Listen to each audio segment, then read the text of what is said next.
आखिरी चीज है, उसके बाद भी अगर आंख नहीं खुलती किसी इंसान की, तो मैं नहीं समझता कि वो अपने अपने गिर्द उसने जो ये फला तुज़क्कू अनफुसकुम, उसने जो अपने गिर्द तज़किया नफ्स का एक मसनूई हाला बना लिया है, कभी भी वो उस हाले से निकल सकेगा अगर इस हदीस से भी आंख न खुली। और वो हदीस क्या है? मौलाना अशरफ अली थानवी ने उसको अपने जो खुतबात जुमा है उनमें नकल किया है, बैहक़ी की रिवायत है। और अल्लाहु अज़्ज़ा व जल्ला इला जिब्राईल अलैहिस्सलातु वस्सलाम अनिक़लिब मदीनत कज़ा व कज़ा बिअहलिहा, अल्लाह ने हुक्म दिया हजरत जिब्राईल को, फला फला बस्तियों को उलट दो उसके रहने वालों समेत। क़ाला फ़क़ाला, हुजूर ने फरमाया, इस पर हजरत जिब्राईल ने अर्ज किया बारगाह खुदाबंदी में, इन्न फ़ीहा अब्दक फ़ुलानन लम यअसिक तरफ़त ऐन, परवरदिगार उस बस्ती को उलट दूं, उसमें तो तेरा फला बंदा भी है जिसने कभी पलक झपकने जितनी देर भी मासियत में बसर नहीं की। अब आप अंदाजा कीजिए, ये जो है ना अपने आप को रगड़ना और मांझना और पूरी जिंदगी रगड़ने में और मांझने में लगा देना।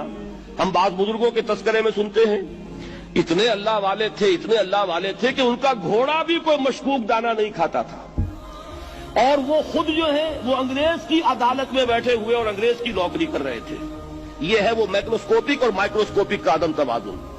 तागूत की चाकरी कर रहे हैं, अंग्रेज की मुलाजमत कर रहे हैं, अंग्रेज के कानून की तनफीज के अंदर आलाकार बन रहे हैं, लेकिन जाती तकवा और जाती नेकी और जाती लिल्लाहियत जो है उसका मेयार यह है कि उनका घोड़ा भी मशकूक चारा और मशकूक खाना नहीं खा सकता। यह है वो आदम तवाज़ुन, उसको नोट कीजिएगा, जिसको कि इस हदीस में मोहम्मद रसूलुल्लाह सल्लल्लाहु अलैहि वसल्लम ने वाज़ेह कर दिया कि हजरत जिब्राईल अर्ज करते हैं कि अल्लाह फला बस्ती को उलट दूं, उसमें तो तेरा फला बंदा भी है जिसने पलक झपकने जितनी देर भी मासियत में बसर नहीं की। जाती नेकी का अब इससे ऊंचा कोई मकाम कोई शख्स मुझे अगर बता सके तो मैं उसका मुरीद हो जाऊंगा। इससे ऊंचा कोई मकाम होगा कि आंख झपकने जितनी देर भी किसी ने मासियत में बसर नहीं की, जाती नेकी की मेराज। लेकिन हुक्म क्या हुआ बारगाह खुदाबंदी से? क़ाला फ़क़ाला, हुजूर ने फरमाया, अल्लाह ताला ने हुक्म दिया जिब्राईल को, इक़लिब अलैहि व अलैहि, उल्टो इस बस्ती को, पहले उस बदबख्त पर फिर दूसरों पर। क्यों? फ़इन्न वजहहु लम यतमअर फ़ी साअतन क़त, इसलिए कि इसका चेहरा कभी मेरी गैरत में सुर्ख नहीं हुआ, उस चेहरे का रंग नहीं बदला।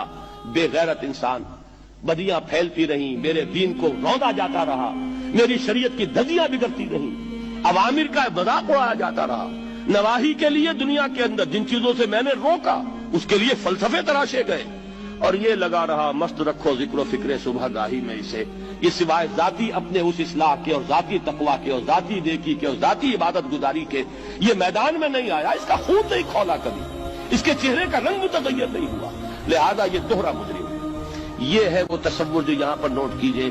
हाँ, इसके ये मानी भी नहीं है कि नमाज भी नहीं पढ़ रहे, रोजा भी नहीं रख रहे, इकामत दीन के कारकुन हैं, फर्ज नमाज आ गई है वो चली जा रही है, जमात का कोई एहतमाम नहीं है। अब ये दो इंतहाएं हैं, एक इंतहा ये कि वो तज़किया नफ्स जो है उसी में वो रगड़ने और मांझने का अमल जारी है, एक ये कि उसका सिरे से कोई ताल्लुक ही नहीं, अपनी जात से बहस ही नहीं। वो कैफियत वो हो गई है जो यहूद की आई है कुरान मजीद में, क्या तामुरून अन्नास बिल बिर्रि व तंसौना अनफुसकुम व अंतुम ततलूनल किताब, क्या तुम लोगों को नेकी का हुक्म देते और अपने आप को भूल जाते हो? ये दूसरी इंतहा है। फिर वही बात अर्ज करूंगा, वही बाल से ज्यादा बारीक और तलवार की धार से ज्यादा तेज रास्ता है जिस पर चलना होगा, कि न ये हो कि वो मुबालगा हो रहा हो, अपनी जाती इस्लाम में तो मुबालगा की हद तक आगे जा रहे हैं, और दूसरे ये कि अपने दीन की तबलीग व इशाअत, इकामत दीन की जिद्दोजहद, उसका खाना ही नहीं खोला जिंदगी में। दीन की बात फैलाना सदक़े जारिया है। सवाब की नीयत से वीडियो को शेयर जरूर कीजिए। जज़ाकल्लाह।